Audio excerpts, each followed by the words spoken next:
Welcome to ഇദ്രാക്കുവേഴ്സ്. കൂടെ പോരൂ യജമാനന്റെ പറുദീസയിലേക്ക്. പിന്നെ ആ ലൈക്കും കമൻസും സബ്സ്ക്രൈബും കയ്യിൽ കരുതാൻ മറക്കണ്ട. കൂടെ ആ ബെല്ലൈക്കണും കൂടി.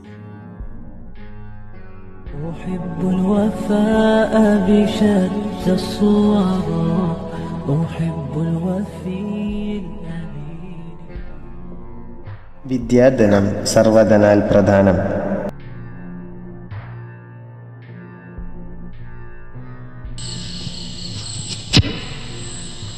സുഖലോക സ്വർഗം.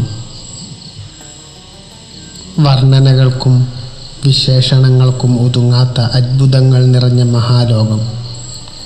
മുത്തും മാണിക്യവും കൊണ്ട് നിർമ്മിക്കപ്പെട്ട കൊട്ടാരങ്ങൾ, പച്ചപ്പരവതാനി വിരിച്ച നിലങ്ങൾ, പളപളപ്പുള്ള പട്ടുകൾ കൊണ്ട് പൊതിഞ്ഞ വർണ്ണപത്രങ്ങൾ, കായ്ക്കനികൾ പഴുത്തു നിറഞ്ഞു നിൽക്കുന്ന തോപ്പുകൾ, എന്നും പൂത്തു നിൽക്കുന്ന ആരാമങ്ങൾ, തേനും പാലുമൊഴുകുന്ന അരുവികൾ, സമൃദ്ധ വിഭവങ്ങൾ, ഇഷ്ടഭോജനങ്ങൾ, മധുരപാനീയങ്ങൾ, അങ്ങനെ എണ്ണിയാലൊടുങ്ങാത്ത സുഖ സൗകര്യങ്ങൾ, ഒരു കണ്ണും കാണാത്ത, ഒരു കാതും കേൾക്കാത്ത, ഒരു ഹൃദയത്തിലും ഉദിക്കാത്ത, എന്തെന്ത് ചിന്തിക്കുന്നുവോ അവ മുഴുവനും കൺമുന്നിൽ വന്നണയുന്ന സുന്ദരമായ ഒരു ലോകം.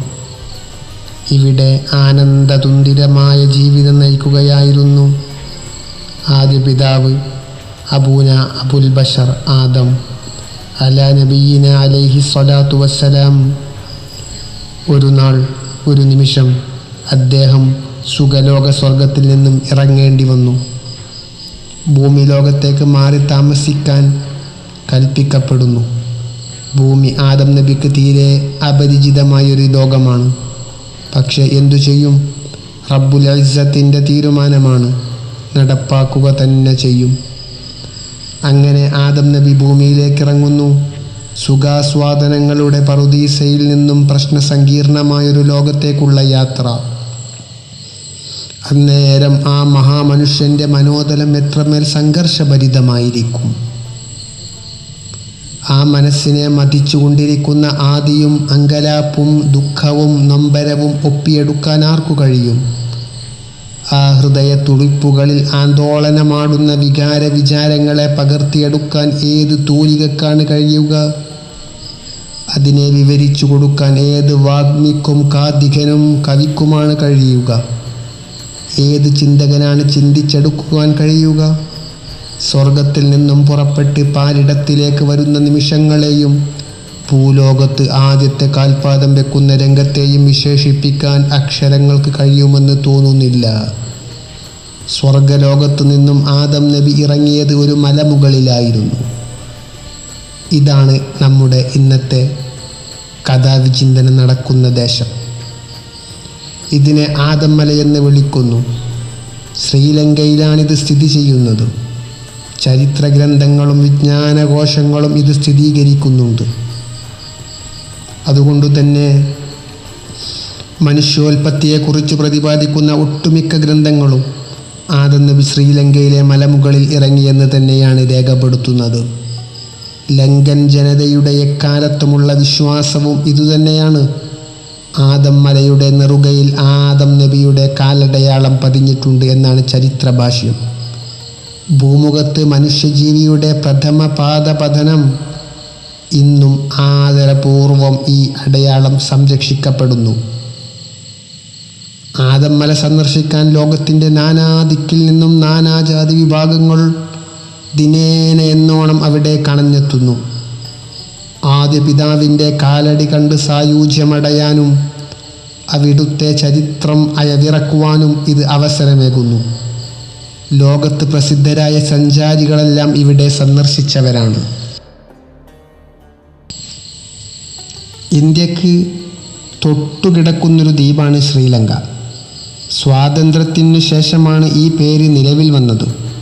അതിനു മുമ്പ് സിലോൺ എന്ന പേരായിരുന്നു പ്രസിദ്ധം. പുരാതന അറബികൾ സറൻ ദ്വീപ് എന്ന് ഇതിനെ വിളിച്ചു വന്നു. ഇന്ത്യയുടെ തെക്ക് കിഴക്കൻ തീരദേശത്തു നിന്ന് സ്വൽപ്പമകലെ ഇന്ത്യൻ സമുദ്രത്തിൽ വീണുകിടക്കുന്ന ഒരു തുണ്ടുഭൂമി. ഇതാണ് സറൻ ദ്വീപ്.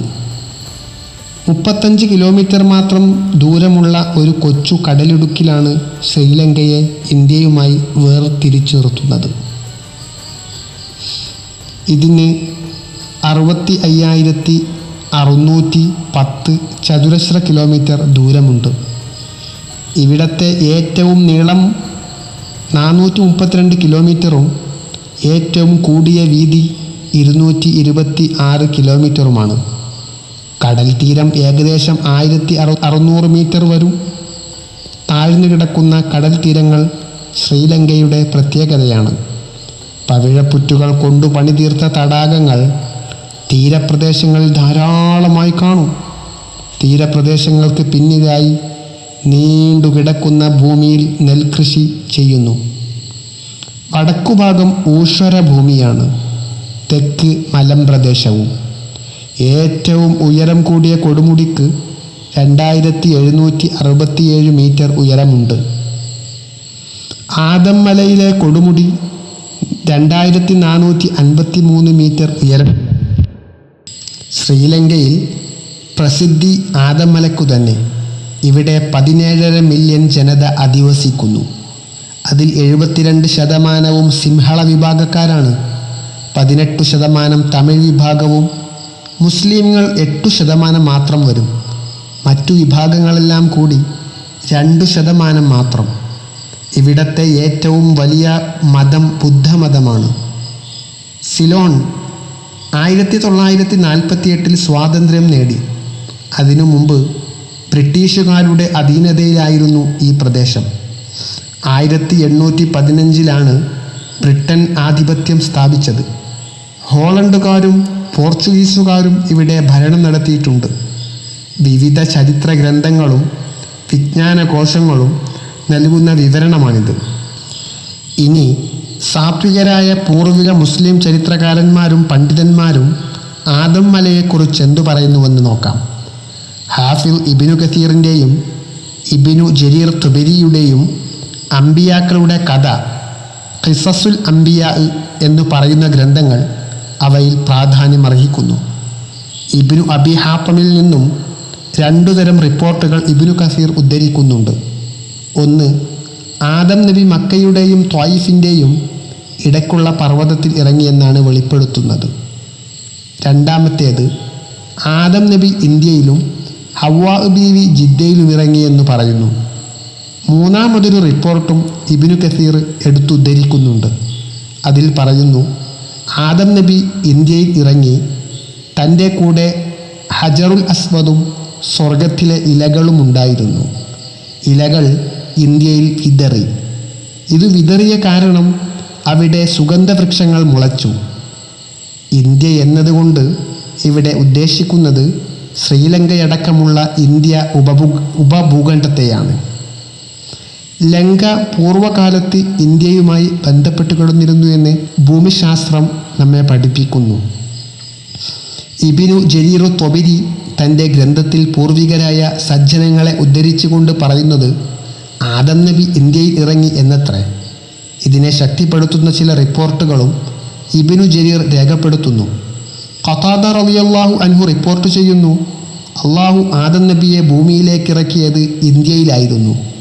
അലി റളിയല്ലാഹു പറയുന്നു, ഏറ്റവും സുഗന്ധമുള്ള ഭൂമി ഇന്ത്യയാണ്, അവിടെയത്രേ ആദം നബി ഇറങ്ങിയത്. അപ്പോൾ സ്വർഗത്തിൻ്റെ സുഗന്ധം അവിടുത്തെ വൃക്ഷങ്ങളിലേക്ക് സംക്രമിച്ചു. ഇബ്നു അബ്ബാസ് റളിയല്ലാഹു അൻഹുമ ഇവരിൽ നിന്നും റിപ്പോർട്ട് ചെയ്യുന്നു, ആദം ഇന്ത്യയിലെ ഒരു പർവ്വതത്തിലാണ് ഇറങ്ങിയത്. അതിന് ബുദ്ധ എന്ന് പറയപ്പെടുന്നു. തൗറാത്ത് വേദക്കാർ പറയുന്നു, ആദം ഇന്ത്യയിൽ ഒരു മലമുകളിൽ ഇറങ്ങി. ഇതിന് വാസിം എന്ന് പറയുന്നു. ഹവ്വ ഇറങ്ങിയത് ജിദ്ദയിലാണ്. മറ്റൊരു റിപ്പോർട്ടിൽ കാണുന്നു, ആദം സറൻ ദ്വീപിലെ ബുദ്ധ എന്ന് വിളിക്കുന്ന പർവ്വതത്തിലാണ് ഇറങ്ങിയത്, ഹവ്വ ജിദ്ദയിലും. ഇങ്ങനെ ധാരാളം റിപ്പോർട്ടുകൾ ചരിത്രകാരന്മാർ നമുക്ക് കാണിച്ചു തരുന്നുണ്ട്. ലോകസഞ്ചാരി ഇബ്നു ബത്തൂത്ത തൻ്റെ ഗ്രന്ഥത്തിൽ സിലോണിലെ മലയെക്കുറിച്ച് രേഖപ്പെടുത്തുന്നു. അത് ഉയരം കൂടിയ ഒരു പർവ്വതമാണ്. ഞങ്ങൾ കടലിൽ നിന്ന് 9 ദിനത്തെ വഴിദൂരങ്ങൾക്കപ്പുറം വെച്ച് തന്നെ അത് കാണാറുണ്ടായിരുന്നു. അതിൻ്റെ മുകളിൽ ഞങ്ങൾ കയറി. കൊഴിയാത്ത ഇലകളുള്ള വൃക്ഷങ്ങൾ മലയിലുണ്ട്. വിവിധ വർണ്ണങ്ങളുള്ള പുഷ്പങ്ങളുണ്ട്. കൂട്ടത്തിൽ കൈപ്പത്തിയുടെ വലിപ്പമുള്ള ചുവന്ന പനിനീർ പുഷ്പവുമുണ്ട്. ഇതിൻ്റെ ദളങ്ങളിൽ അള്ളാഹുവിൻ്റെയും പ്രവാചകരുടെയും നാമം എഴുതിയിട്ടുണ്ടെന്ന് ജനങ്ങൾ പറയുന്നു. ഇതാണ് ഇബ്നു ബത്തൂത്തയുടെ അഭിപ്രായം. മലമുകളിലേക്ക് 2 വഴികളുണ്ട്. ഒരു പാത ബാബ എന്ന പേരിൽ അറിയപ്പെടുന്നു, മറ്റേത് മാമ എന്ന പേരിലും അറിയപ്പെടുന്നു. ആദം നബിയും ഹവ്വാ ബീവിയുമാണ് ഇതുകൊണ്ട് ഉദ്ദേശിക്കുന്നത്. മാമാ പാത വളരെ എളുപ്പമുള്ളതാണ്, എന്നാൽ ബാബാ പാത ദുർഘടവുമാണ്. കാലടയാളത്തെക്കുറിച്ച് ഇബ്നു ബത്തൂത്ത പറയുന്നു, ആപാത പതനം ആദം നബിയുടേതാണ്. വിശാലമായൊരു സ്ഥലത്തെ പാറയിലാണ് ഈ അടയാളം. പാദം ശരിക്കും പതിഞ്ഞു കാണുന്നു. ഇതിനു 11 ചാൺ നീളമുണ്ട്. ആദം നബിയുടെ കാലടയാളത്തിന് 2 മൈൽ താഴെ ഖിളർ നബി അലൈഹി സ്വലാത്തു വസ്സലാം അദ്ദേഹത്തിൻ്റെ പേരിൽ അറിയപ്പെടുന്നൊരു ഗുഹയുണ്ടെന്ന് ഇബ്നു ബത്തൂത്ത രേഖപ്പെടുത്തുന്നു. വിശാലമാണ് ഖിളർ എന്നവരുടെ ഗുഹ. അതിനു സമീപം ഒരു തടാകവുമുണ്ട്. ധാരാളം മത്സ്യങ്ങൾ അതിലുണ്ടെങ്കിലും വേട്ടയാടപ്പെടാറില്ല. ഈ ഗുഹയിൽ സന്ദർശകർ സാധനങ്ങൾ വെക്കുന്നു. ഖിളർ ഗുഹയിൽ 3 ദിവസം താമസിക്കുകയും പ്രഭാതത്തിലും പ്രദോഷത്തിലും കാലടയാളം സന്ദർശിക്കുകയും ചെയ്യുക എന്നതത്രേ ഇവിടുത്തെ പതിവ്. യാക്കൂത്തുൽ ഹമവി സറൻ ദ്വീപിലാണ് ആദം നബി ഇറങ്ങിയ പർവ്വതം. ഇത് ആകാശം മുട്ടി നിൽക്കുന്നു. കടൽ യാത്രികർ ദിനങ്ങൾക്ക് മുമ്പേ അത് കാണുന്നു. മലയിലെ പാറയിൽ ആദം നബിയുടെ കാൽപാദം പതിഞ്ഞിട്ടുണ്ട്. മലയിൽ ചുവന്ന മാണിക്യവും മറ്റെവിടെയും കാണാത്ത സൗഗന്ധിക വൃക്ഷങ്ങളും ഉണ്ട്. വിലോഭനീയമാണ് ഈ പ്രദേശം. ചുറ്റുഭാഗങ്ങളും തിങ്ങി നിൽക്കുന്ന പ്രകൃതി സൗന്ദര്യം. നിശ്ചയം മലമുകളിലേക്കുള്ള യാത്ര പ്രയാസകരമാണെങ്കിലും ആസ്വാദ്യമാണ്. മലയുടെ മുകൾ ഭാഗം വിശാലമാണ്. 40 മീറ്റർ വീതിയുണ്ട്. മുകളിൽ ബുദ്ധ പുരോഹിതന്മാർ താമസിക്കുന്നു. കാലടയാളത്തെ ബുദ്ധന്മാർ ആദരിക്കുന്നു. ബുദ്ധമതസ്ഥർ ഇവിടെ സന്ദർശിക്കുകയും ചെയ്യുന്നു. ബുദ്ധ ദൈവം ആകാശലോകത്ത് നിന്നിറങ്ങി വന്നപ്പോൾ ഉണ്ടായ കാലടയാളമാണ് ഇതെന്ന് അവർ വിശ്വസിക്കുന്നു. ആദം നബി അലാ നബീന അലൈഹി സ്വലാത്തു വസ്സലാം സ്വർഗത്തിൽ നിന്നിറങ്ങിയപ്പോൾ വന്ന പാത പതനമാണെന്ന് മുസ്ലിങ്ങളും വിശ്വസിക്കുന്നു. അതുകൊണ്ടാണല്ലോ ആദം മലയെന്ന് പേരു തന്നെ വന്നത്. എല്ലാവരും ആദരിക്കുന്ന കാലടയാളത്തിന് മുകളിൽ പലക കൊണ്ട് ഒരു പന്തലും ഇട്ടിട്ടുണ്ട്.